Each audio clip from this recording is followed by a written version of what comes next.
Invocamos a la Santísima Trinidad, en el nombre del Padre, del Hijo y del Espíritu Santo. Amén. Señor, hoy, noche de lunes, nos ponemos en tu presencia y yo quiero alabarte y glorificarte, porque tu amor y tu misericordia me alcanzaron. Gracias, Señor. Yo quiero alabarte y glorificarte, porque no nos tratas como merecen nuestras culpas.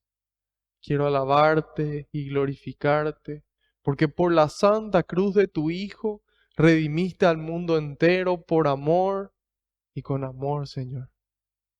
Quiero alabarte y glorificarte, porque solo tú eres santo, y tuyo es el poder, el honor y la gloria por siempre, Señor.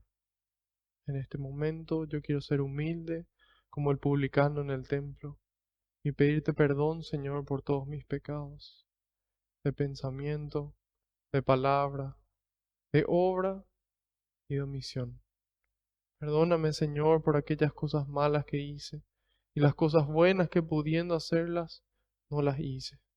Le invito a que cada uno haga lo mismo en este momento, en el silencio de su corazón.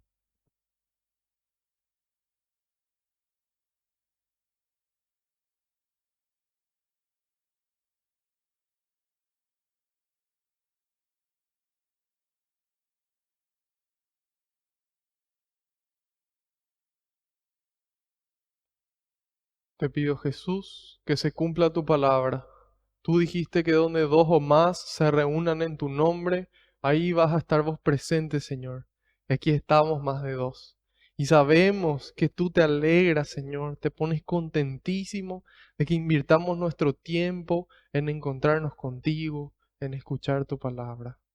Te pido, Jesús, que tú vayas por delante, que puedas allanar los caminos, que puedas arar la tierra de nuestra mente y nuestro corazón, para que esta semilla que se va a sembrar, que es tu palabra, pueda dar fruto y fruto en abundancia, frutos de amor, frutos que permanezcan. En algunos el 30, en otros el 60 y en otros el 100%, Señor. Nosotros traemos las tinajas, traemos el agua, pero solamente tú puedes transformarlo en vino, Señor. Solamente tú puedes hacer que esto sea más que una catequesis, que sea un encuentro contigo.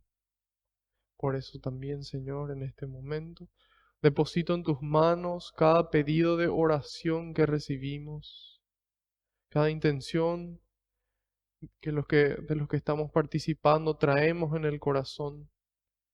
También, Señor, esa situación que nos angustia, que nos preocupa.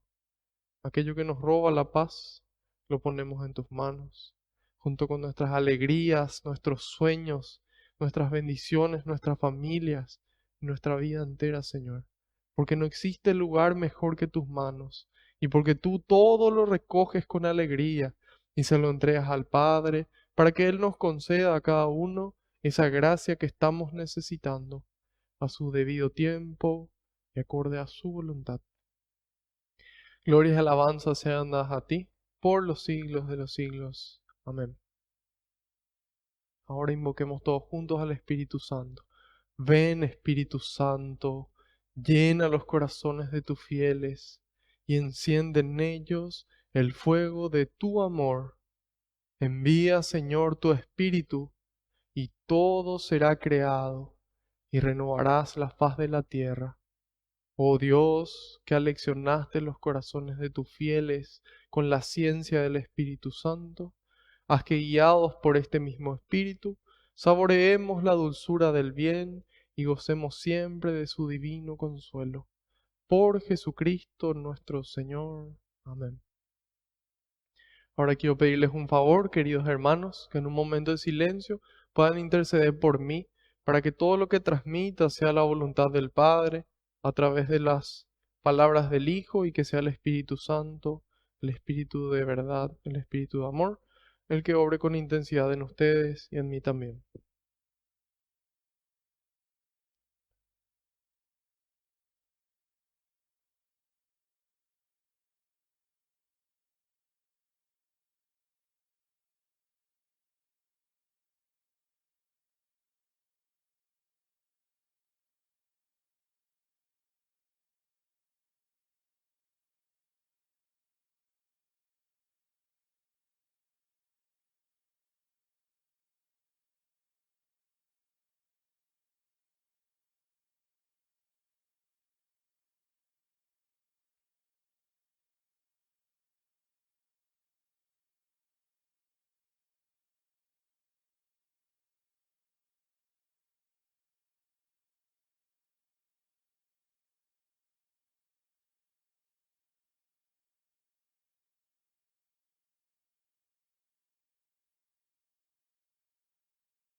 Amén. Muchas gracias, queridos hermanos. Vamos a comenzar, como ya venimos acostumbrados, con una primera lectura cortita. Estamos leyendo como primera lectura las cartas católicas. Se llaman así porque van dirigidas a un público universal, no como las cartas paulinas o de San Pablo que van dirigidas a comunidades específicas. Entonces, las cartas católicas con las que estamos empezando son las cartas de San Juan, ya que tiene la misma teología que el Evangelio, porque fueron escritas por la misma persona.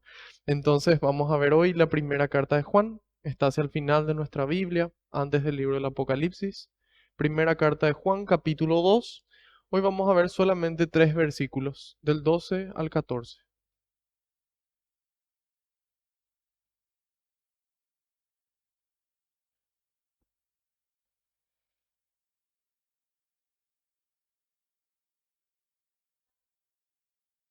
En la Biblia latinoamericana, letra grande sería 569.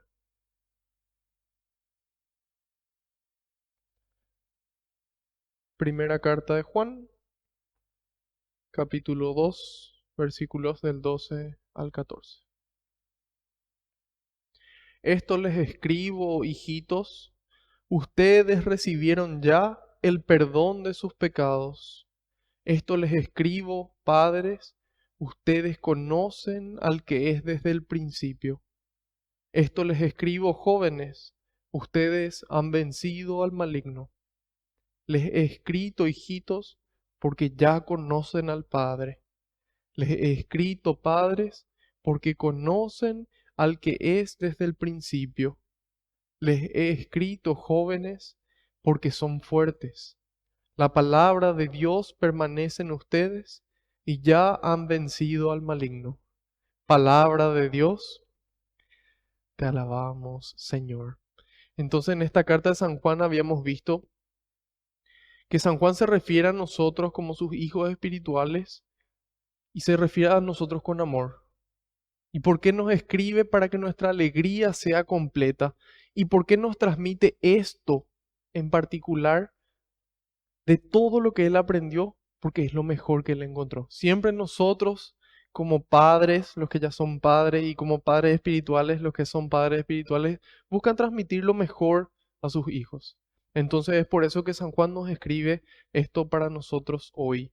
Y nos dice, les escribo, hijitos, ustedes recibieron ya el perdón de sus pecados.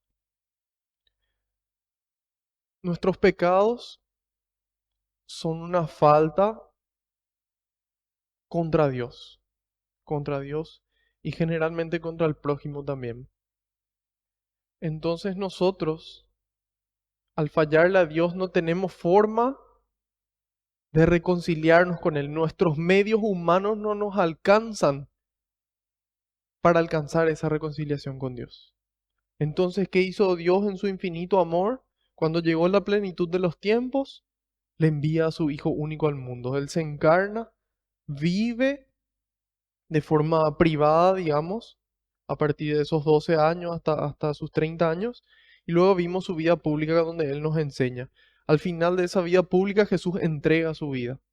Él muere por nosotros y resucita para conseguirnos el perdón de nuestros pecados. Entonces todos nuestros pecados ya fueron perdonados en el nombre de Jesús. Sin embargo, nosotros continuamos pecando porque tenemos esa naturaleza de pecado. Pecador me concibió mi madre, dice el Salmo 50. Tenemos esa fuerza que me empuja a hacer lo que no quiero, nos dice San Pablo. Y por eso en nuestra fragilidad volvemos a caer. Dios en su misericordia nos puso el sacramento de la reconciliación para que nuestros pecados vuelvan a ser perdonados siempre que cumplamos con los requisitos de ese sacramento. Y nos dice después, esto les escribo, padres, ustedes conocen al que es desde el principio, porque Dios es la plenitud del ser, Dios es el ser en plenitud y fue siempre, desde el inicio, es y va a seguir siendo. Dios siempre fue pleno. Entonces, y este Dios del que hablamos, Dios Padre, también existe en la persona del Hijo, que también es plenitud, que también existe desde el principio, y el Espíritu Santo lo mismo. En el principio el Espíritu de Dios aleteaba sobre las aguas. Entonces ahí tenemos a la Santísima Trinidad, a la primera comunidad, a la primera familia. Dice, esto les escribo jóvenes, ustedes han vencido al maligno. ¿Y en qué manera? ¿Cuál es la única manera de vencer al maligno? Con la palabra de Dios, escuchándola, aceptándola y poniéndola en práctica. De esa forma vencemos al maligno. Y finalmente nos dice, le he escrito, hijitos, porque ustedes ya conocen al Padre. Él escribe ya a una comunidad que ya tuvo su encuentro con Dios Padre, ya tuvo su encuentro con Cristo. Y por eso le dice, ustedes ya conocen al Padre. Nosotros, queridos hermanos, ya conocemos al Padre. Y nos dice, les he escrito, padres, porque conocen al que es desde el principio, al que es desde el principio. Les he escrito jóvenes porque son fuertes. La palabra de Dios permanece en ustedes y ya han vencido al maligno. Cuando nosotros miramos la juventud de hoy, año 2021, pareciera que ya no es tan fuerte. Pareciera que muchas enfermedades, debilidades se adueñaron de la juventud. Ya no existe en muchos jóvenes esa fortaleza, esa templanza, ese dominio propio, ese amor al prójimo, ese amor a uno mismo, más bien un egoísmo donde lo que realmente importa es que yo sea feliz y que yo obtenga placer, que yo obtenga los beneficios personales. Y también vemos un nivel de depresión, un nivel de angustia, un nivel de tristeza nunca visto antes. Nunca se alcanzó el nivel de depresión, de tristeza sostenida y el nivel de violencia que existe hoy tampoco. Si nosotros miramos las estadísticas, vamos a ver que en estos últimos 2 siglos se asesinaron a más cristianos que en los primeros 19 siglos. Y ahí nos damos cuenta de que evidentemente algo está sucediendo. Y así como nunca antes se vio una juventud también tan triste, tan violenta, nunca se vio una juventud tan lejos de Dios.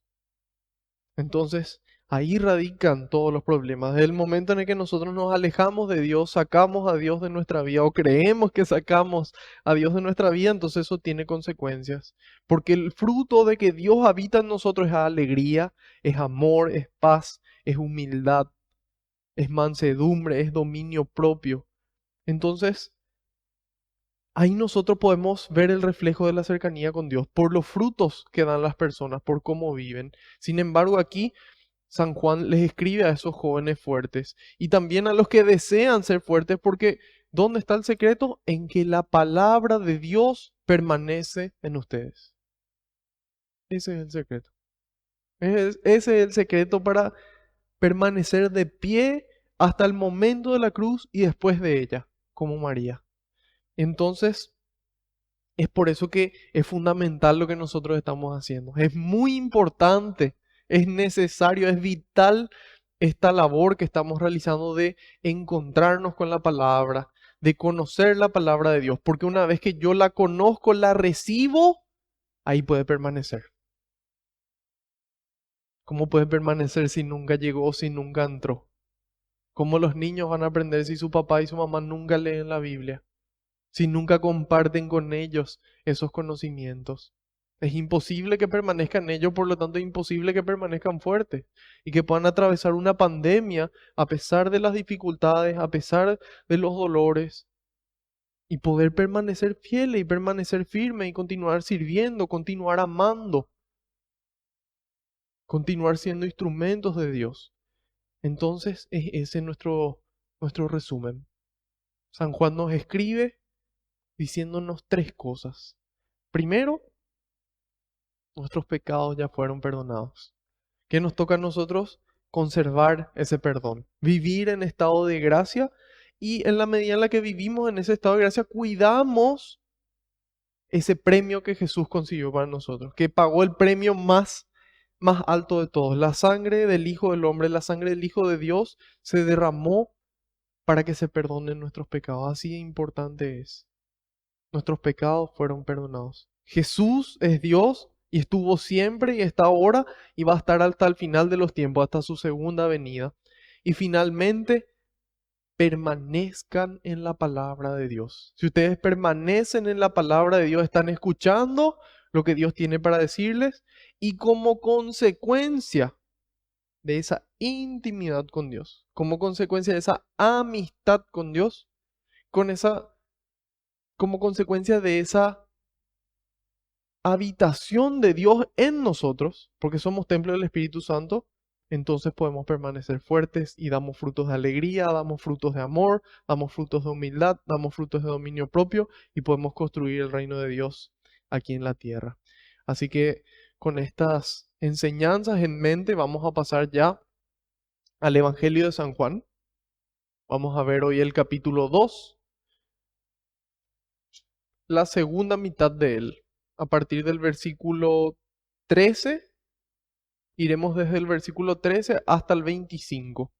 En la catequesis anterior habíamos visto las bodas de Caná, habíamos visto el primer milagro de Jesús, habíamos visto ciertas características de María y de sus discípulos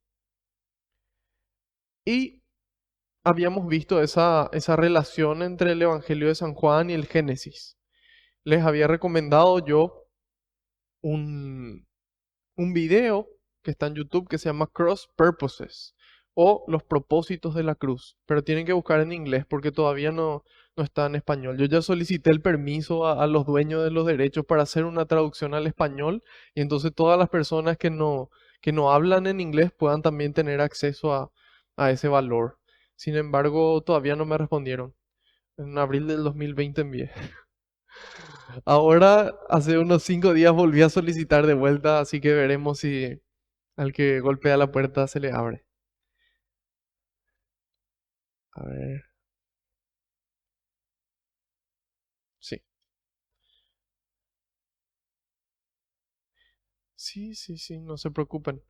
Em, ahora me están consultando aquí presencialmente cómo buscar en nuestra Biblia. Entonces voy a dar una explicación express, corta, pero efectiva. Nosotros en nuestra Biblia tenemos el Antiguo Testamento y el Nuevo Testamento. El Antiguo Testamento inicia con el Génesis y el último libro en la Biblia latinoamericana es el libro de los Salmos. Termina con el Salmo 150. Después, a continuación, empieza el Nuevo Testamento con el Evangelio de Mateo. Luego está el Evangelio de Marcos, le sigue el Evangelio de Lucas y finalmente está el cuarto Evangelio, el Evangelio del Amor, el que estamos estudiando, el Evangelio de San Juan. Generalmente, si es que quieren encontrar un versículo, lo más rápido es ir al índice. Entonces, ahí en el índice indica dónde inicia el libro. A partir de ahí, hay un avance secuencial, es decir, uno tras otro de los capítulos. Generalmente en la parte superior de su Biblia, ya sea en el margen izquierdo o margen derecho, en la punta izquierda, punta derecha, dice el nombre del libro y el capítulo. Ok. Sí, sería la página 233. Ahí empieza el capítulo 2. Nosotros, sí, nosotros vamos a ir hoy desde la página 234 a la mitad de la 235. Ahí está el versículo 13. Existe un título en negrita que dice Jesús expulsa del templo a los vendedores. Esos títulos que están en negrita no estaban inicialmente en la Biblia, se agregaron después para orientación nuestra. Y lo que va desde el comienzo de ese título de negrita hasta el siguiente título en negrita, que en este caso dice Jesús y Nicodemo, hay que nacer de nuevo. Toda esa sección, desde un título en negrita hasta el siguiente título en negrita, se llama perícopa. Una perícopa es una sección que va desde un título hasta el siguiente título. Hoy la perícopa que nos corresponde es la de San Juan capítulo 2, versículos son los números pequeñitos que se encuentran en nuestra Biblia, del 13 al 25. nosotros en realidad habíamos iniciado ya con otros libros, pero en el caso de tener más preguntas, pueden anotarlas y al final las respondemos, ¿sí? Muchas gracias. Ok. Juan 2, versículos del 13 al 25. Se acercaba la Pascua de los judíos y Jesús subió a Jerusalén. Encontró en el templo a los vendedores de bueyes, ovejas y palomas, y a los cambistas sentados detrás de sus mesas. Hizo un látigo con cuerdas y los echó a todos fuera del templo junto con las ovejas y bueyes. Derribó las mesas de los cambistas y desparramó el dinero por el suelo. A los que vendían palomas les dijo: saquen eso de aquí y no conviertan la casa de mi padre en un mercado. Sus discípulos se acordaron de lo que dice la Escritura: me devora el celo por tu casa. Los judíos intervinieron: ¿qué señal milagrosa nos muestras para justificar lo que haces? Jesús respondió: destruyan este templo y yo lo reedificaré en 3 días.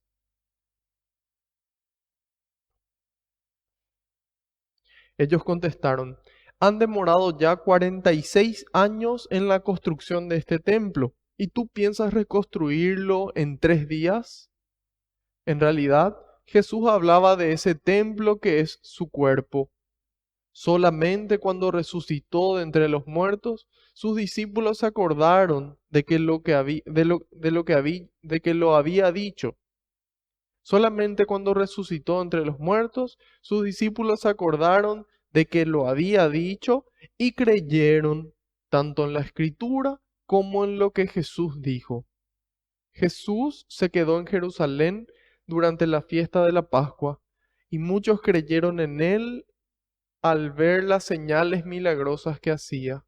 Pero Jesús no se fiaba de ellos, pues los conocía a todos y no necesitaba pruebas sobre nadie, porque él conocía lo que había en la persona. Palabra del Señor. Gloria a ti, Señor Jesús. Gloria a ti, Señor Jesús.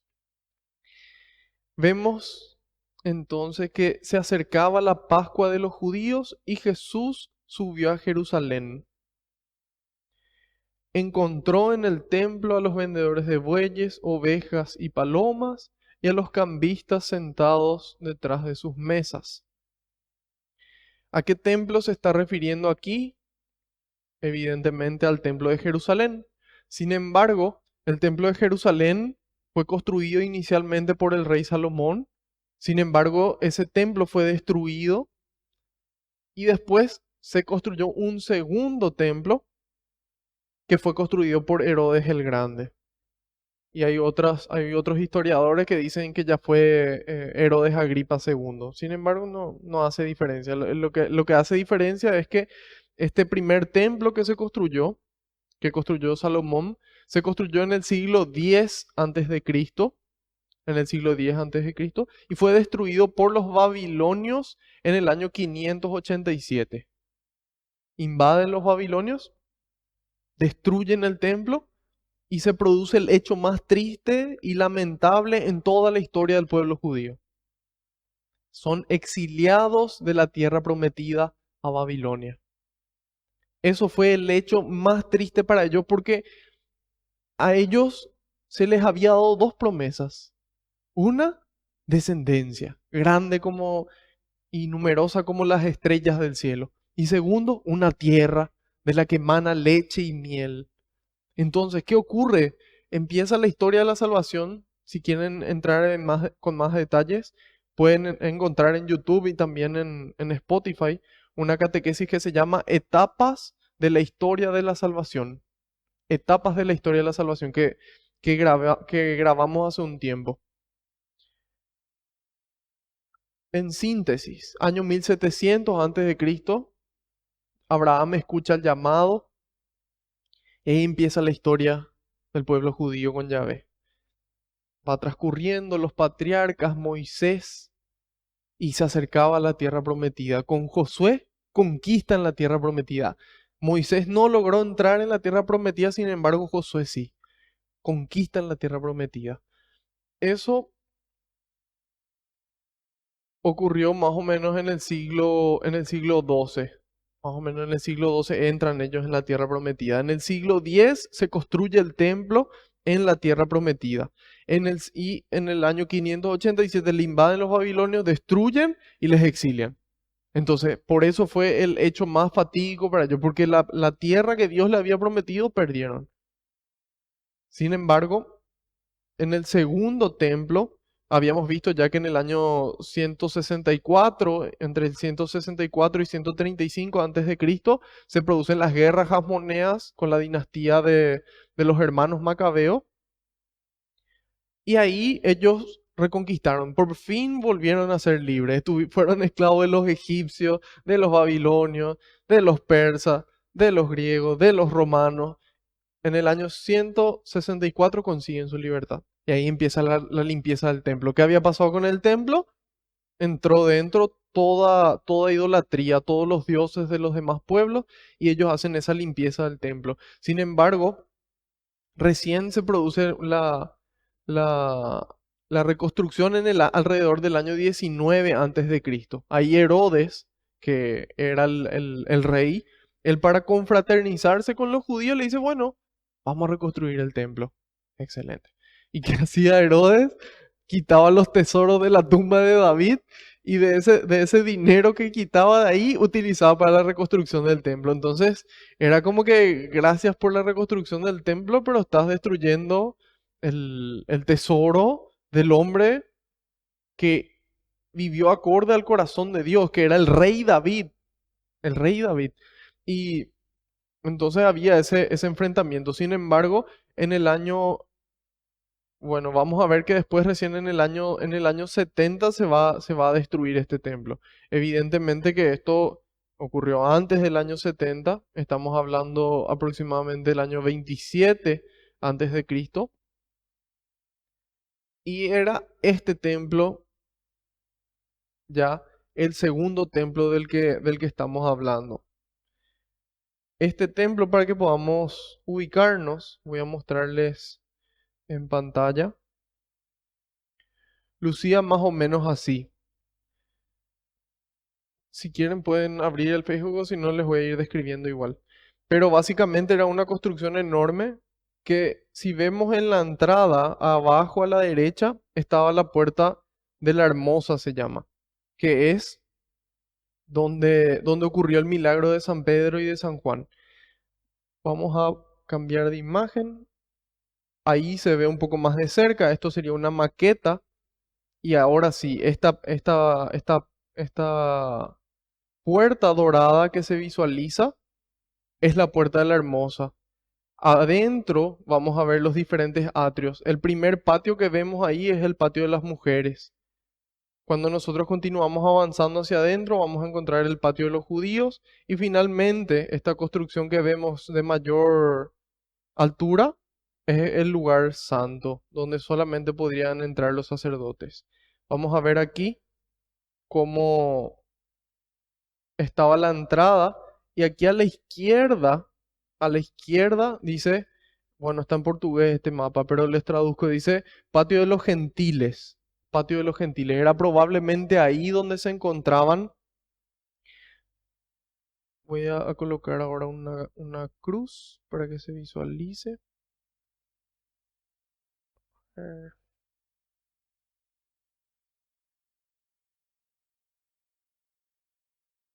Ahí está. Y ya apareció nuestra cruz. Bueno, aquí se encuentra el patio de los gentiles. Estaba afuera de las murallas del templo. Era probablemente en ese lugar donde se encontraban estos vendedores. Sin embargo, vamos a conocer un poquitito más con respecto al templo. Vemos de que aquí está la puerta que dice la puerta hermosa, que era donde se encontraba el paralítico que le pide dinero a Pedro y a Juan. Y ahí Pedro le dice, no tengo ni oro ni plata, pero lo que tengo te doy. En el nombre de Jesucristo el Nazareno, levántate y camina. Y ahí se levanta, se pone de pie. Fue en este lugar físicamente donde ocurrió. Al entrar por la puerta de la Hermosa, llegamos al patio de las mujeres. Ahí en la zona derecha, en la parte de arriba, dice patio de los leprosos. Ese era el patio donde podían estar los leprosos. Después vemos de que un poco más abajo está el almacenamiento de la leña. Y si vamos ya a los bloques de la izquierda, vemos que dice que es el patio de los nazoreos, el patio de los nazoreos y también el almacenamiento de aceite. Entonces, en ese primer bloque tenemos lo que sería la explanada, era el patio de las mujeres. En una esquina, el patio de los leprosos, en la otra esquina, el patio de los nazoreos. Finalmente, en la otra esquina, almacenamiento del aceite y en el otro lado, almacenamiento de la leña. Nosotros vemos también un poco más a la izquierda, vemos diferentes puertas. Estas eran las puertas de acceso al sur, las puertas de acceso al sur. Si nosotros ahora vamos un poco más arriba,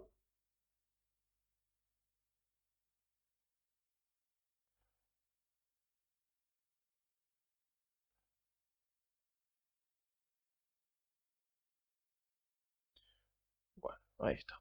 Si nos vamos un poco más arriba, vemos de que hay una segunda puerta en el templo. Y esta segunda puerta del templo sí ya llevaba a lo que es el altar, donde se realizaban los sacrificios de los animales. Todo eso que estaba alrededor del altar era el patio de los judíos o el patio de Israel. Ahí también se encontraba lo que es la cámara del fuego, de donde conseguían el fuego para prender el altar, para poder hacer el holocausto. Y del otro lado vemos de que dice que había una cámara de piedra, que era probablemente donde se reunía el Sanedrín. Que tantas veces escuchamos el Sanedrín, bueno, ese era el lugar dentro del templo de Jerusalén. Y finalmente ahí en el fondo dice F santuario, ese era el lugar santo. Dentro del santuario otra vez estaba el Sancta Santorum, que es el lugar santísimo, que es lo más santo que existe para ellos. Y este era el templo de Jerusalén en el que entró Jesús. De este templo solamente quedó este muro que vemos hoy.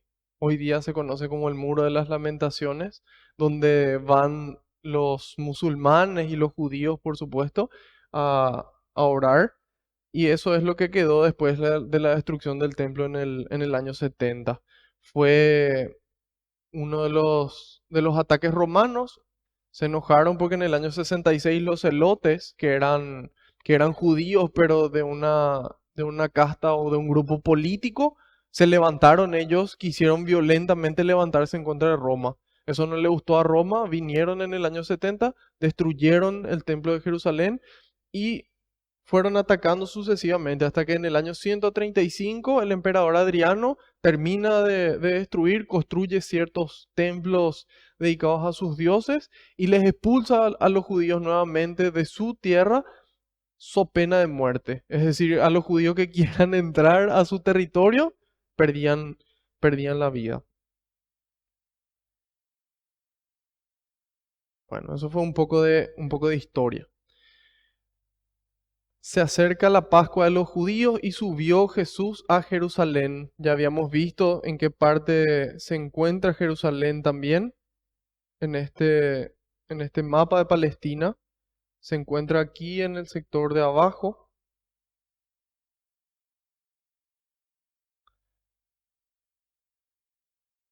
Aquí está la ciudad de Jerusalén. Está la ciudad de Judea, habíamos visto de que estaba el río Jordán, estaba Betabará, que era donde bautizaba Juan el Bautista, y aquí al lado de la cruz está la ciudad de Jerusalén. Vemos también la ciudad de Betania, que era la ciudad de María, Lázaro y Marta, y vemos también de que ahí se encuentra el Monte de los Olivos, al ladito de Jerusalén, que era donde generalmente iba Jesús a rezar. Entonces se encontraban en el templo de Jerusalén, en el medio de la ciudad de Jerusalén, que está donde acabamos de visualizar.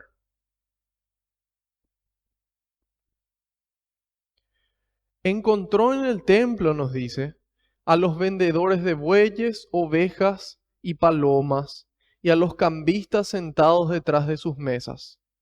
¿Por qué cuando Jesús Se acerca la Pascua, él sube a Jerusalén. ¿Por qué? Y eso es muy sencillo. Eso es porque era una tradición judía que viene ya del libro del Éxodo y del Deuteronomio, cuando nosotros leemos que en la fiesta de la Pascua tenían que venir sí o sí al templo los judíos a recordar, a conmemorar la Pascua. ¿Qué significa Pascua? Paso. ¿Paso de qué? De la esclavitud a la libertad. Nunca olvidemos lo que Dios hizo en nuestras vidas. Esa era la actitud, ese era el espíritu detrás de la ley. Entonces las personas judías que vivían alrededor, unos 20 kilómetros alrededor, una vez al año tenían que venir al templo de Jerusalén a hacer sus ofrendas.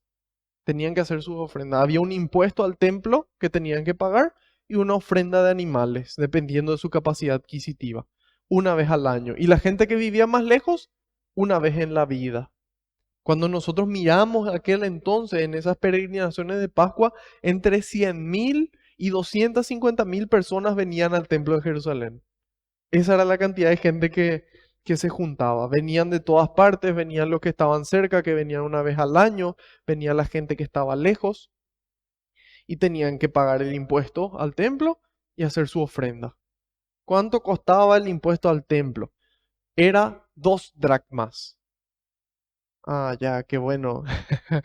¿Qué son 2 dracmas? 2 dracmas son equivalente al doble del jornal mínimo de aquel entonces. ¿Cuánto ganaba un jornalero por día? Ganaba 1 dracma, que era una moneda de origen griego, pero que acogieron los judíos. Entonces, ¿qué tenían que pagar ellos? Tenían que pagar un impuesto al templo equivalente a 2 días de trabajo.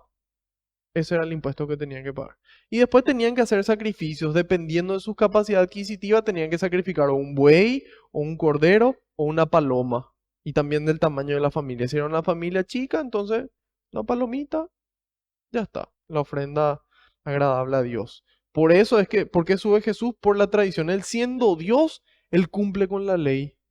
Él cumple con la tradición judía, mostrándonos a nosotros que es importante cumplir con la ley y con las tradiciones. Esta era una ley escrita en la Torá. La Torá era la ley judía. Y, y a nosotros los católicos, muchas veces nuestros hermanos esperados y de otras denominaciones, bueno, en realidad a los cristianos es a los que le causa conflicto el tema de las tradiciones o no. Yo les llamo hermanos esperados a los que se separaron de la Iglesia Católica y les llamo esperados porque realmente espero que ellos vuelvan, rezo por ellos, ayuno por ellos, para que puedan ellos volver a la iglesia instituida por Cristo. Y ellos nos dicen, no, esas cosas que ustedes hacen como las procesiones son tradiciones de hombres. ¿Por qué tienen que hacer una procesión? Eso son tradiciones de hombres. Y nos atacan justificándose en lo que Jesús había dicho cuando él le reclama a los fariseos. Si nosotros vemos Mateo 15, del 1 al 6, se narra.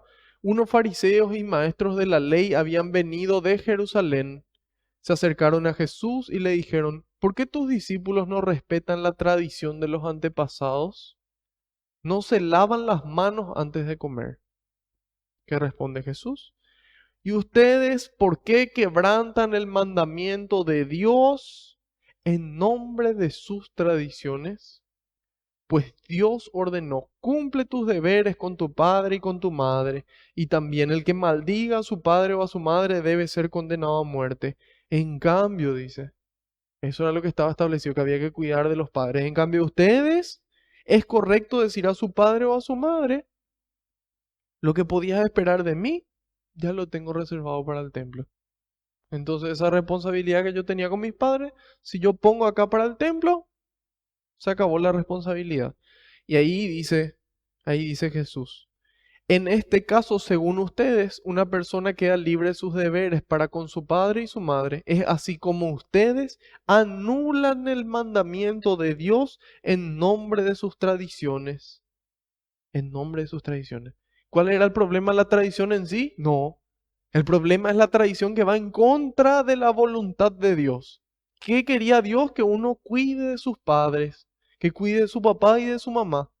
Y no con la excusa de poner aquí una entrega, un sacrificio, una ofrenda al templo, yo me olvide de mis padres. Entonces, ¿cuáles son las tradiciones que están mal? Las que van en contra de la voluntad de Dios. En cambio, esta tradición Jesús la cumplía. Cuando nosotros leemos el Salmo 118, dice, vayan en procesión hasta enfrente al altar. Y ahí nos damos cuenta de que hay muchas tradiciones que son buenas. Sin embargo, las que vayan en contra de la voluntad de Dios, esas tienen que quedar atrás. Aquí, ¿qué ocurrió? Jesús, siguiendo su tradición, hizo un recorrido virtual 3D a través del Facebook en el Templo de Jerusalén. No, ¿verdad? No hizo ningún recorrido virtual porque primero que nada no existía ni el Facebook, ni recorrido virtual, ni absolutamente nada. Pero sin embargo, Jesús siempre fue una persona física. Siempre fue una persona, en el sentido, una persona cercana, que cuando había necesidad, él con su cuerpo se iba. Él tenía la potestad de decirle a otra persona que envíe el mensaje. Él tenía la potestad de escribir y enviar eso. Sin embargo, a él le decían, Señor, en mi casa está esta persona enferma. Y Jesús se iba presencialmente. No enviaba su oración, no decía a través de otra persona. Sin embargo, él se iba. Siempre él iba. ¿Por qué? Porque la presencia es muy importante. El otro día escuché un video de Dante Urbina en donde él decía, ¿qué clase de persona cuando tiene hambre agarra y empieza a buscar en YouTube o empieza a buscar en el Facebook un video de la comida que quiere comer? Probablemente nadie. Cuando alguien quiere comer algo y tiene antojo o tiene algún deseo, entonces se va y busca y se alimenta. Y eso mismo ocurre de cierta forma con la misa.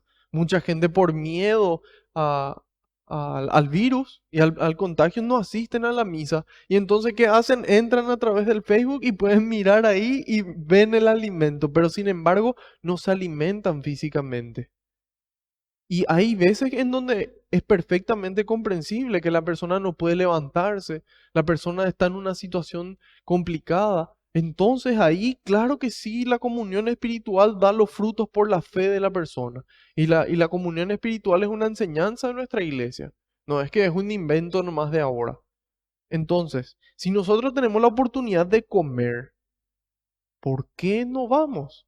Hay gente que se sigue yendo al súper, se sigue yendo a ir a cenar, se sigue yendo al cine, se sigue reuniendo con sus amigos, pero a la misa no.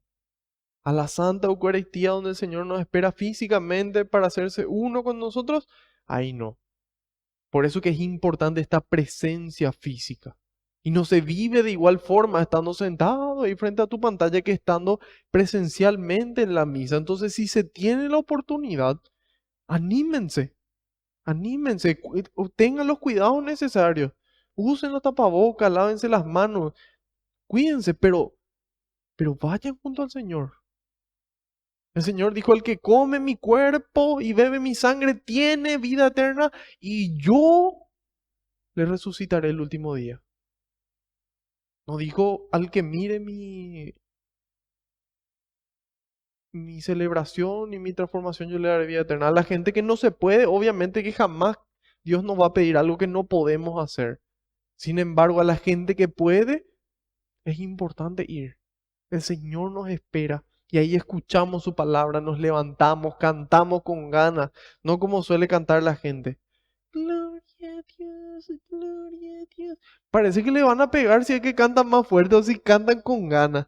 Parece que falta ese espíritu alegre. Entonces, es importante acordarse que es una fiesta. Es la fiesta donde festejamos con Cristo y con todos los santos y los ángeles que se unen a nosotros. No es una fiesta cualquiera y tenemos nosotros la gracia de tener misa. El otro día quise contar cuántas misas diarias hay en la ciudad de Asunción. Yo creo que realmente han de ser por lo menos 50. Por lo menos 50 que se celebran todos los días. En diferentes horarios, a la mañana, al mediodía, a la tarde. No hay excusa. La excusa es que no tenemos ganas. Ese es el motivo real. Y por eso es importante pedirle al Señor, Señor, yo quiero encontrarme contigo. Señor, yo quiero tu cuerpo. Señor, yo quiero estar físicamente contigo. ¿O acaso los novios, los esposos, así, bueno, vamos a vernos nomás por Facebook? Sí, no, vamos a vernos nomás por Facebook. No, uno quiere ver, uno quiere vivir. Y por eso también el Señor decidió quedarse físicamente en la Eucaristía. Jesús sube al templo, cumple con esta tradición santa, porque esa tradición te acerca a Dios. Toda tradición que te acerca a Dios es una herramienta. Bienvenida. ¿Qué encuentra Jesús en el templo? A los vendedores de bueyes, ovejas, palomas y a los cambistas. ¿Qué dijimos que había que hacer? Había que pagar el impuesto y había que hacer un sacrificio.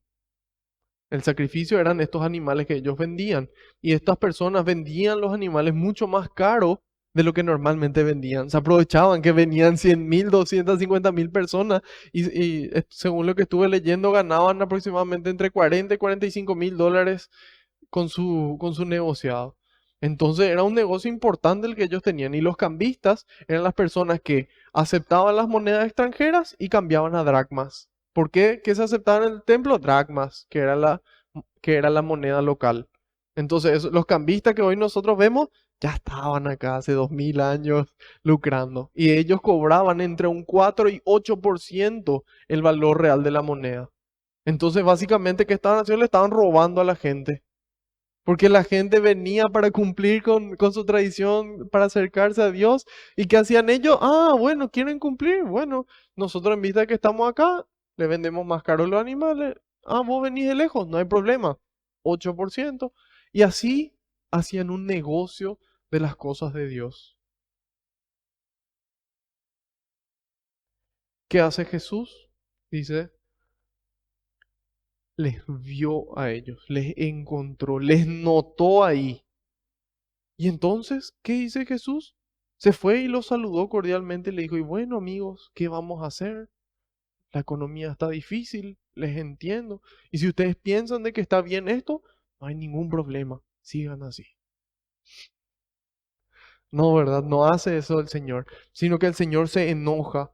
Y ese es un enojo santo. Dice, hizo un látigo con cuerdas y los echó a todos fuera del templo junto con las ovejas y bueyes. Derribó las mesas de los cambistas y desparramó el dinero por el suelo. A los que vendían palomas le dijo, saquen eso de aquí y no conviertan la casa de mi padre en un mercado. Este es uno de los versículos más controversiales tal vez del Nuevo Testamento, porque la gente que utiliza este versículo para justificar la violencia. Lo quitan de contexto y dicen, ah, no, mira, acá Jesús hizo un látigo para poder echarle porque él estaba enojado, le echó a los animales, le pegó a las personas y tumbó sus mesas. Y utilizan esto para justificar la violencia. Sin embargo, lejos de esto, Jesús aquí y en ninguna traducción, porque leí más o menos entre 10 y 12 traducciones, en ninguna dice que Jesús le agredió a una persona. Dice que hizo un látigo de cuerdas y le echó a los animales con el látigo. No dice que le agredió a ninguna persona de forma física. Derribó las mesas de los cambistas y desparramó el dinero por el suelo. Pareciera de que aquí hay un descontrol de Cristo. Sin embargo, vamos a ver que a continuación Él va a obrar un milagro. Y, y más allá de eso, el enojo de Cristo es bueno. ¿Cómo puede ser bueno el enojo? Si vos te enojas y ¿cómo? San Pablo en la carta a los Efesios, capítulo 3 o 4, versículo 23 o 26, pueden buscar. Así se hacen cercanos a su Biblia. Él dice, enójate pero sin pecar. Enójate pero sin pecar. ¿Por qué uno puede enojarse pero sin pecar? ¿Por qué es importante el enojo? ¿Por qué el enojo en sí es bueno? Porque el enojo es lo que yo siento cuando yo percibo que se está haciendo algo mal. Y ese enojo me empuja a mí, me mueve a mí a cambiar eso, a corregir esa situación. Y por eso es importante el enojo, porque cuando algo realmente está mal debería de enojarnos, no deberíamos de permanecer indiferentes, debería de molestarnos, de enojarnos y llevarnos a la corrección fraterna, para que esa persona pueda cambiar, para que esa situación pueda cambiar. Y Santiago nos dice, el que corrige a su hermano y le trae el mal camino, salva un alma de la muerte, dice. Así de importante había sido la corrección. Cuando yo le corrijo a alguien es porque yo le amo, porque a mí me importa su persona, me importa su alma. Entonces yo me acerco y con un dominio propio hago la corrección. Esta corrección fraterna la cita Jesús es citada por Mateo en el capítulo 18, versículo 13 en adelante. Y dice, cuando tu hermano peca, corrígelo. Para eso, generalmente, nace con un enojo. Yo me doy cuenta de que está mal. Sin embargo, ¿cuál es la diferencia entre el enojo y la ira? Porque la ira es un pecado capital y el enojo es bueno. Porque el enojo, siempre que está bajo el dominio propio, fruto del Espíritu Santo, no se convierte en ira y permite una corrección que lleva a una solución. Sin embargo, ¿qué pasa si yo estando enojado me descontrolo? Se convierte en ira. ¿Qué pasa con la ira? Santiago 1:20, la ira del hombre no realiza la justicia de Dios. Si yo quiero realizar una corrección, si yo quiero que ese enojo sirva para construir el reino, yo tengo que estar con el Espíritu Santo que me da dominio propio y me permite corregir para que esa persona pueda volver al camino y pueda salvar su alma de la muerte incluso. Y eso es lo que Jesús estaba haciendo. Jesús estaba destacando el respeto que se merecen las cosas sagradas. Las cosas sagradas se merecen respeto y ese respeto es el que Jesús viene a, viene a traer. Y dice, hizo un látigo de cuerda, los echó a todos. Los echó a todos. En ningún lado dice que bueno, se fue y cada uno hace lo que quiere y si uno piensa que está bien, ya está. ¿Para qué meterse? ¿Para qué buscar problemas? Imagínense si a Jesús no le causó problema irse al templo donde estaban todas estas personas con sus negocios ganando muchísimo dinero y él empieza y le echa toditos de su negocio. Evidentemente que algunos problemas le causó y esos problemas terminaron en su muerte. Sin embargo, Cristo tenía bien claro cuál es su prioridad. Su prioridad es Dios. Su prioridad es la voluntad de Dios. Y entonces, si yo tengo que entregar mi vida por amor, yo la entrego. Yo la entrego, yo estoy dispuesto porque tanto le amo a ese Dios que me amó primero, que estoy dispuesto a, a responderle con un sí de amor. Dice aquí a los que vendían las palomas, le dijo, saquen eso de aquí, no conviertan la casa de mi padre en un mercado. Con las cosas de Dios no se negocia. Con las cosas de Dios no se negocia. Y eso es algo que nuestra iglesia fue corrigiendo. En algún momento se vendían las indulgencias plenarias y ese fue un reclamo válido de otras personas. Y sin embargo el Espíritu Santo no permite que nosotros quedemos en el error para siempre. Y hoy en día cualquier sacramento, el sacramento de la reconciliación, de la Eucaristía, del bautismo, del matrimonio y los demás restantes son gratuitos. Y ahí nos damos cuenta de cómo el Espíritu Santo nos va llevando a la verdad, nos va mostrando cómo tienen que ser realmente las cosas, cómo tienen que ser realmente las cosas. Y aquí dice, saquen eso de aquí y no conviertan la casa de mi padre en un mercado. La casa de su padre es una casa de oración, de oración. Y aquí sus discípulos vieron esto que hacía Jesús y dice, se acordaron de la escritura, me devora el celo por tu casa. Se acordaron del Salmo 69. ¿Y cómo sabían del Salmo 69? Porque ellos estudiaban y leían y su papá les leían la ley y los salmos y los profetas y entonces ellos sabían eso. Y en el momento en el que necesitaban, momento en el que ocurrían las cosas, la palabra de Dios viene a nuestra mente, permanece en nosotros. Y eso fue lo que ocurrió con ellos. Dicen, ¿vieron eso? Me devora el celo por tu casa. Y este celo que viene a ser ese ardor que nos mueve a nosotros a obrar hacia las cosas santas. Es eso el celo. ¿Qué hizo Jesús entonces? Trabajó para lograr el respeto a las cosas santas, para que las cosas santas sean utilizadas para lo que fueron diseñadas, para que fue construido el templo para dar culto a Dios, para encontrarse con Dios. Y Jesús, ¿qué hace? Le devuelve el propósito para el cual fue creado. Dice aquí, los judíos intervinieron. ¿Qué señal milagrosa nos muestras para justificar lo que haces? Jesús respondió, destruyan este templo y yo lo reedificaré en 3 días. Evidentemente hablaba de su resurrección. Y dice, ellos contestaron, han demorado ya 46 años en la construcción de este templo. ¿Cómo 46? Si es que el templo se construyó en el siglo X antes de Cristo. Ah, el segundo templo. Ya se destruyó ese, están hablando del templo de Herodes que se construyó en el 19 antes de Cristo y entonces aquí le dice, alrededor del 19, le dice, este templo tardaron 46 años en volver a reconstruir y vos en 3 días vas a reconstruir y ahí nos aclara en el 21. En realidad Jesús hablaba de ese templo que es su cuerpo, su cuerpo. Solamente cuando resucitó de entre los muertos, sus discípulos se acordaron de que lo había dicho y creyeron. Muchas veces somos así.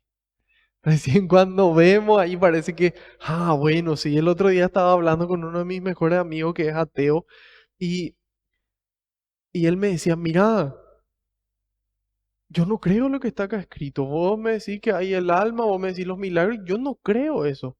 Pero si yo veo un milagro, yo soy el primerito que se va a poner así y va a decir, vamos todos a rezar, dale gente, a rezar, me dice él.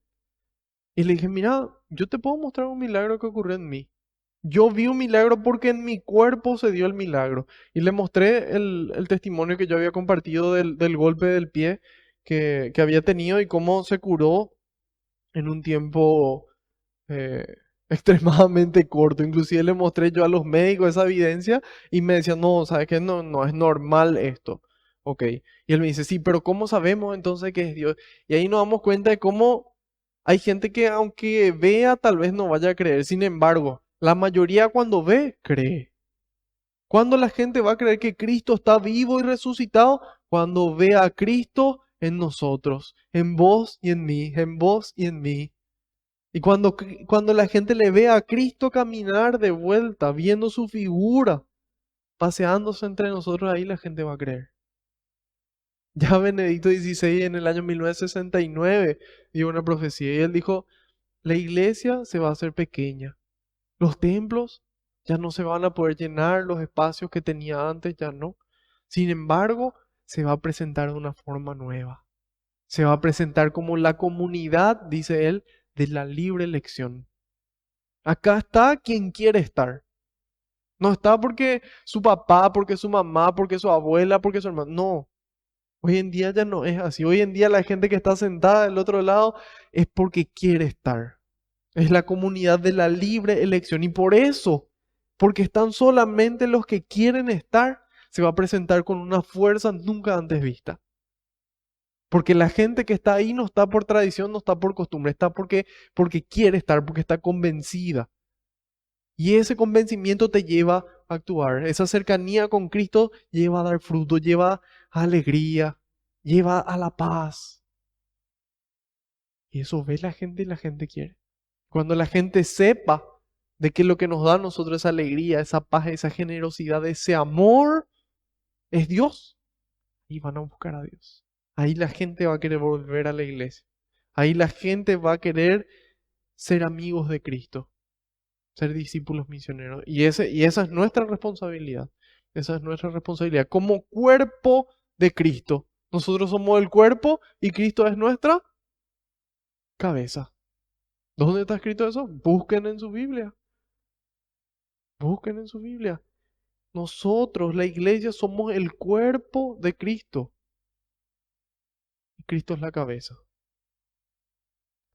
Y aquí dice, en realidad Cristo hablaba de ese templo que es su cuerpo.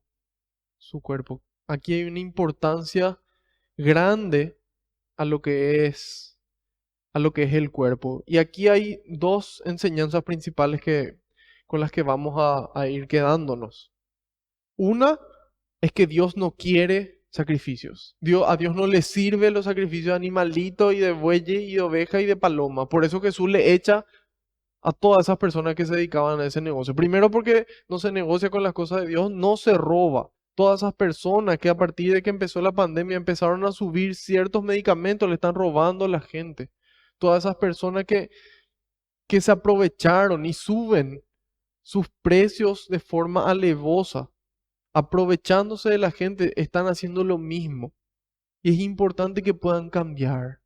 Eso es lo importante. Siempre es un buen día para darme la vuelta y caminar hacia Cristo. Y, y Cristo fue muy tajante aquí, muy claro. Entonces ese robo, ese robo a la gente está mal. Y tampoco son necesarios los diferentes sacrificios. Es una casa de oración, nos dice. ¿Y por qué nosotros podemos decir esto? Bueno, tenemos algunas citas que nos ayudan. Ya en el Antiguo Testamento el profeta Isaías decía, Isaías 1 del 11 en adelante, ¿por qué tantos sacrificios en mi honor? Dice Yahvé. Yo estoy saciado de sus animales, de la grasa de sus terneros. No me agrada la sangre de sus novillos, de sus corderos y chivos. Si suben hacia mi peregrinación y se agolpan en los patios de mi templo, y ahora ya sabemos en qué parte se juntaban, de qué patio, de qué templo. Y aquí le dice, si suben hacia mí en peregrinación, 100.000, 250.000 personas, y se agolpan en los patios de mi templo, ¿quién se lo ha pedido? Dice, déjense de traerme ofrendas inútiles. El incienso me causa horror. Lunas nuevas, sábados, reuniones, ya no soporto más sacrificios ni fiestas. Odio sus lunas nuevas y sus ceremonias. Se me han vuelto un peso y estoy cansado de tolerarlas. Cuando rezan con las manos extendidas, aparto mis ojos para no verlos. Aunque multipliquen sus plegarias, no las escucharé porque veo la sangre en sus manos. Entonces, ¿estaba mal que ellos peregrinen? No. ¿Estaba mal que ellos hagan esos sacrificios? Y probablemente no, pero ya no había necesidad de eso. No es eso lo que Dios quiere. ¿Y cuál era el problema entonces? El problema es que ellos hacían esos sacrificios, cumplían la ley, pero no hacían el bien. Tenían esa sangre en sus manos, esa sangre del pecado. ¿Y cuál es la solución? Dice en el 16, Dios a través de Isaías, lávense, purifíquense, no me hagan el testigo de sus malas acciones. Dejen de hacer el mal y aprendan a hacer el bien. Eso es lo que Dios quiere. Podemos irnos a la misa todos los días, pero si nuestras obras, nuestros actos no condicen con nuestra vida ceremonial, está muy mal. Y hay un artículo que circula y la gente dice, es mejor que la gente sea buena y no se vaya a la misa. Lo mejor es que se vayan a la misa y lleven ese amor recibido de Dios a todas partes. Eso es lo mejor. Que podamos hacer nuestros sacrificios de vida, que podamos dejar de hacer el mal y hacer el bien. A veces empezamos a hacer obras buenas, hacemos caridad, rezamos, nos preocupamos, hacemos las cosas. Y sin embargo, siempre tenemos aquí, no, bajo la alfombra, bajo la alfombra. Y dice, no, hagan cosas buenas, claro que sí, y dejen de hacer el mal. Ambas cosas tenemos que hacer, dejar de hacer el mal, porque también está el otro que, bueno, ahora yo ya no cometo este pecado, yo ya no cometo este otro pecado, ahora este mal que yo hacía ya no hago y ahora existo. No basta con existir, Dios quiere que dejemos el mal y hagamos el bien, ambas cosas, ambas cosas. Y aquí nos da concretamente indicaciones. Dice, busquen la justicia, den sus derechos al oprimido, hagan justicia al huérfano y defiendan a la viuda. Esas son las ofrendas, esos son los sacrificios agradables a Dios. Y cuando nosotros hacemos eso, claro que nos hace bien la misa, claro que nos hace bien las procesiones, las reuniones, nuestras fiestas, claro que sí, gloria a Dios. Sin embargo, a lo que Dios más le importa es nuestro corazón, es nuestra vida, que busquemos la justicia, que le demos el derecho al que le corresponde. No que yo me cuelo en la fila porque soy más rápido, porque tengo más dinero y le pago 50.000 para que me vacunen primero. Es una vergüenza. Ningún católico debería hacer eso jamás. Hagan justicia al huérfano y defiendan a la viuda. Den sus derechos al oprimido. ¿Cuántos casos hay que yo escucho de personas que se adueñan de las tierras de los que tienen menos capacidad? Ya sea campesino, indígena, no importa. Se aprovechan de su poder. ¿Qué nos pide Dios? Busquen la justicia, den sus derechos al oprimido. Primera de Samuel 15:22. ¿Piensas acaso que a Yahvé le gustan más los holocaustos y los sacrificios que la obediencia a su palabra? Dice. La obediencia vale más que el sacrificio y la fidelidad más que la grasa de los carneros. Y continuamos en el Nuevo Testamento, carta a los Hebreos, capítulo 10, versículos 5 al 7. Por eso dice, al entrar Cristo en el mundo, dice, tú no quisiste sacrificios ni ofrendas, sino que me formaste un cuerpo. No te agradaron los holocaustos ni los sacrificios por el pecado. El pecado es el problema. Entonces dije, aquí estoy yo, oh Dios. Aquí estoy yo, oh Dios, como en un capítulo del libro que está escrito de mí para hacer tu voluntad, dice. Eso es lo que Dios quiere. Que nosotros hagamos su voluntad. Y la misa, claro que es una herramienta que nos ayuda y que nos fortalece. Sin embargo, si solo tenemos eso, estamos mal ante Dios. ¿Qué es lo que quiere Dios? Quiere nuestra vida. ¿Qué es lo que Dios quiere? Quiere nuestro corazón. Quiere nuestro corazón entero.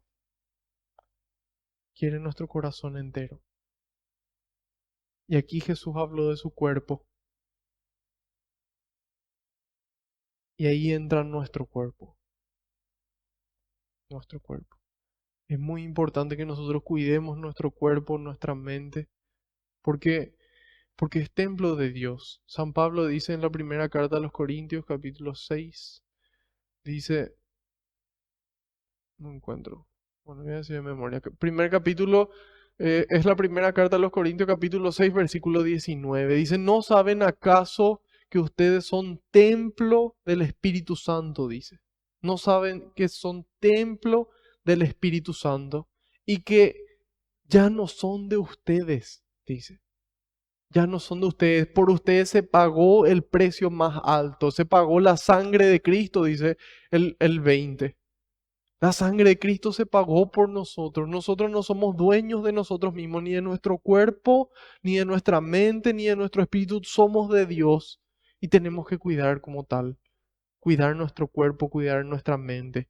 Y encima, bueno, también aclara San Pablo de que esto tiene sus consecuencias en el primer capítulo de Corintios, pero de la primera carta a los Corintios, en el capítulo 3 versículos 16 y 17 nos dice, ¿no saben que son templo de Dios y que el Espíritu de Dios habita en ustedes? Si alguno destruye el templo de Dios, Dios lo destruirá a él. El templo de Dios es sagrado y ese templo son ustedes, dice. Qué fuerte, qué fuerte. Y qué amor hacia nosotros, que nuestro cuerpo es templo donde Dios habita, que nuestra mente es el lugar donde Él habita. Y por eso es tan importante cuidar nuestro cuerpo, porque es templo del Espíritu, porque es de Dios nuestro cuerpo. Cuidar lo que comemos, cuidar lo que tomamos, esa gente que se pasa tomando muchísimo y está destruyendo el templo. Esa gente que come demasiado está destruyendo el templo. Esa gente que fuma y dice, no, ¿qué pasa si es que a nadie no le molesto, a nadie le hago daño? A Dios va a tener que rendirle cuenta. Y más, y más triste que rendir cuenta es una falta de amor. Es una falta de agradecimiento hacia Dios que nos regaló un cuerpo y nos regaló una mente el no cuidar. Es triste cuando uno le regala algo a alguien y esa persona no cuida y parece luego que como si fuera que destruye lo que nosotros le regalamos y eso nos duele. Claro que nos duele si nosotros con amor le regalamos y porque pensamos que le iba a gustar, que le iba a servir, que iba a darle un buen uso. Y bueno, imagínense eso, pero con Dios. Por eso es importante comer bien, es importante hacer ejercicio, es importante cuidar el templo y también es muy importante cuidar la mente, las cosas que leemos, las cosas que escuchamos, las cosas que miramos. Cada detalle entra en nuestra mente, entra en nuestro cuerpo, entra en nuestro espíritu. La gente que se va a que se le lea las cartas, que se le haga un trabajo, entra. Yo tengo una amiga que hace un tiempo me escribió y me dice, Marco, mira, de que hice eso, no puedo más dormir, tengo pesadillas. Y le guié hacia un sacerdote que trabaja con eso, hizo la renuncia y se acabaron las pesadillas. Y eso es lo más light que ocurre cuando uno le mete cosas extrañas al espíritu. Sin embargo, ¿qué estamos nosotros llamados a hacer? A ser conscientes. Yo soy templo de Dios. El Espíritu Santo habita en mí. Tengo que cuidar mi cuerpo. Tengo que cuidar mi mente. Tengo que cuidar mi espíritu. Y entonces, ¿qué hago? Continúo alimentándome de las cosas sanas que Dios nos regala y empiezo a poner prioridades, así como lo hizo Jesús. Respeto a las cosas santas, el respeto que se merecen, y lo que más quiere Dios es nuestro corazón, que nosotros como ser pleno, porque nosotros no es que tenemos cuerpo, tenemos mente, nosotros somos cuerpo y somos mente, es una sola realidad, eso lo explica bien claro Santo Tomás de Aquino, somos cuerpo, somos mente, somos uno, somos espíritu. Todo está unido, entonces es importante que cuidemos eso, que cuidemos y que después podamos utilizarlo para construir el reino, siempre con las prioridades claras, poniendo a Dios en primer lugar. Y todo esto solamente podemos lograrlo en la medida en la que sabemos esto, eso uno, pero después solamente vamos a adquirir la fuerza para hacerlo de Dios. Solamente Dios nos va a dar la fuerza para dejar de lado aquello que nos cuesta. Solamente Dios nos va a dar el amor más fuerte que la muerte, más fuerte que cualquier cosa. Y por eso es importante acercarnos a Él, especialmente en el sacramento de la Eucaristía y la reconciliación a través de la oración y el ayuno y a través de la lectura y meditación de la palabra de Dios. Es importante que nosotros pongamos orden. Dios quiere que haya orden en nuestro templo, así como Cristo puso orden en el templo. Él quiere poner orden en nuestra casa. Depende de nosotros dejarle entrar y que ahí el Señor empiece a obrar maravillas. Así que vamos a darle gracias a Dios por esta nueva oportunidad de conocer lo que tiene para decirnos y poder encontrarnos con Él. Señor, te damos gracias por otro día más de vida, te damos gracias por el cuerpo que nos regalaste, por la mente, por el espíritu, que son tuyos, Señor. Tú los compraste con tu sangre, con tu amor, con tu resurrección. Queremos, Señor, ser agradecidos contigo y cuidar esto que nos regalas. Cuidar, Señor. Cuidar como tú lo cuidas, como tú te cuidaste. Que podamos, Señor, también construir el reino como tú lo construiste. Que podamos, Señor, poner las prioridades en orden, así como tú lo hiciste en el templo. Te decimos todos juntos, uniéndonos a tu oración. Padre nuestro que estás en el cielo, santificado sea tu nombre. Venga a nosotros tu reino, hágase tu voluntad en la tierra como en el cielo. Danos hoy nuestro pan de cada día. Perdona nuestras ofensas, como también nosotros perdonamos a los que nos ofenden. No nos dejes caer en tentación y líbranos del mal. Amén. Madre Santa, te damos gracias por ser ejemplo de cómo cuidar el templo, de cómo permanecer fiel a Dios y seguir a tu Hijo. Gracias, Madre, por amarnos y llevarnos siempre hacia Él para que podamos hacer lo que Él nos diga.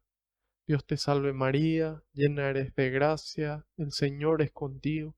Bendita tú eres entre todas las mujeres, y bendito es el fruto de tu vientre, Jesús.